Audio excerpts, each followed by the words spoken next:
សួស្តីមិត្តភ័ក្តិទាំងអស់គ្នាក្នុង Facebook ថ្ងៃនេះខ្ញុំនឹងបង្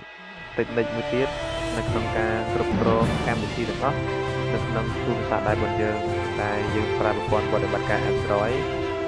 ដោយឃើញថាមានមិត្តភ័ក្តិជាច្រើនមានការពិបាកណាស់នៅក្នុងការប្រើប្រាស់កម្មវិធីក្នុងទូរស័ព្ទដៃរបស់យើងផ្ទាល់ជាពិសេសយើងប្រើទៅលើកម្មវិធី Facebook តែម្ដងទៅពេលណាដែលយើងចង់ប្រើយើង log in ហើយទៅពេលដែលយើងធ្វើយើង log out អញ្ចឹងវាត្រូវចំណាយពេលយូរជាថ្ងៃនេះខ្ញុំនឹងបង្ហាញអំពីកម្មវិធីទូចមួយដើម្បីឲ្យមានការងាយស្រួលទៅហើយវាក៏មានសុវត្ថិភាពគ្រប់គ្រងទៅលើកម្មវិធីទាំងអស់ក្នុងទូរស័ព្ទតែរបស់យើងផ្ទាល់ឥឡូវយើងដោនកម្មវិធីមួយទៅយើង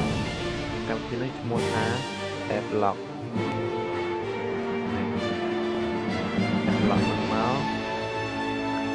ហើយយើង download វាមួយទៅinstall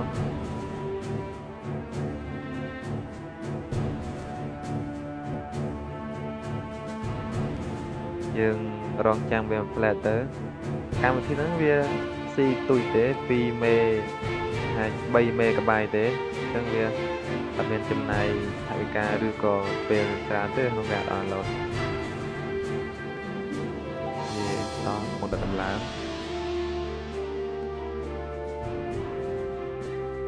អូខេដល់ពេលឡើងបានហើយយើងបើកនេះមក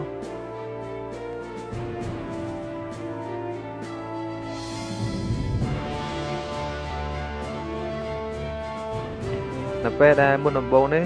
វាឲ្យយើងដាក់ password កូដដាក់ទៅ1 2 3 4ប្រមមួយទៀត1 2 3 4កន្លែងនេះយើងដាក់ស្មើក៏បានយើងមកដាក់ក៏បានទៅយើងប្រមអូខេ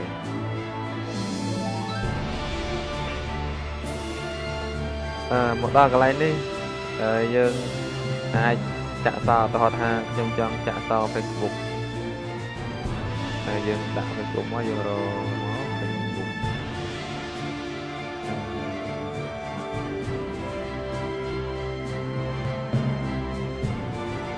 នេះ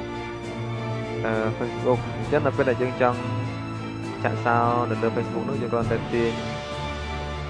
សោនេះខាងនេះមកអានេះទៅពេលដែលយើងសើឃើញសពពណ៌ខៀវចាក់ហ្នឹងបានន័យថាកម្មវិធីហ្នឹងយើងត្រូវបានចាក់ហើយឥឡូវយើងចូលទៅមើលក្នុងកម្មវិធី Facebook ហ្នឹងមើលតើអ្វីដែលយើងបានធ្វើបាញ់ហ្នឹងអាចប្រើការបានអត់អូខេយើងចុចលើ Facebook អញ្ចឹងនៅពេលដែលយើងចុចទៅលើ Facebook អញ្ចឹងកម្មវិធី Facebook ហ្នឹងគឺត្រូវបានចាក់សោណាបញ្ជាក់ថាលេខកូដត្រង់នេះមិនមែនជាលេខកូដនៅក្នុង Facebook ទេណាមិនមែនជាកូដឬក៏ mail ក្នុង Facebook ទេគឺជាលេខកូដថ្មីដែលយើងបានដាក់នៅលើកម្មវិធី AppLock អូខេអញ្ចឹងនៅពេលដែលយើង back ឬក៏ចុច home screen ហ្នឹងតែមានលើដើមវិញហ្នឹងវាគឺចាក់សារអូតូតែម្ដងណា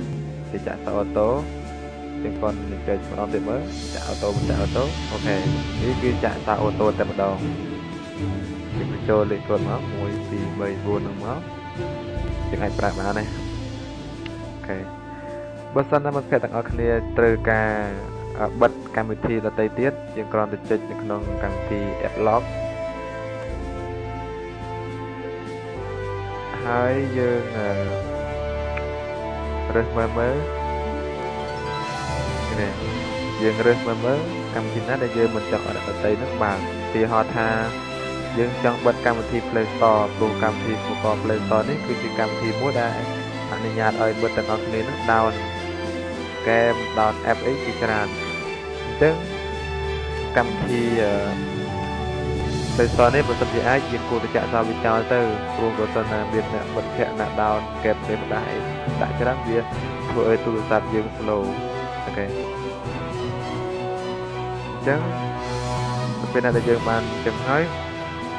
យើងបែកវាវិញមកក៏បានដែរយើងបែកទៅដូច home screen តែម្ដងក៏បានដែរអូខេ អូខេការបង្ហាញរបស់ខ្ញុំក៏មកដល់ទីបញ្ចប់ហើយនឹងសូមថាលោកអ្នកទាំងអស់គ្នានឹងការអនុវត្តនៅកម្មវិធីដ៏ទូចមួយនេះដើម្បីគិតក្រិតដើម្បីថាការគ្រប់គ្រងលើកម្មវិធីទូរស័ព្ទដៃរបស់យើងណាហើយបើមានពេលលើកក្រោយខ្ញុំនឹងបង្ហាញអំពីរបៀបនៃការលាក់វីដេអូចម្រៀងរូបភាពវាត្រូវការកម្មវិធីផ្សេងមួយទៀត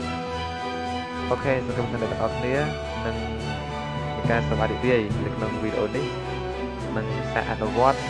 នៅអ្វីដែលខ្ញុំបានបង្ហាញនៅថ្ងៃនេះអូខេអរគុណបាយបាយ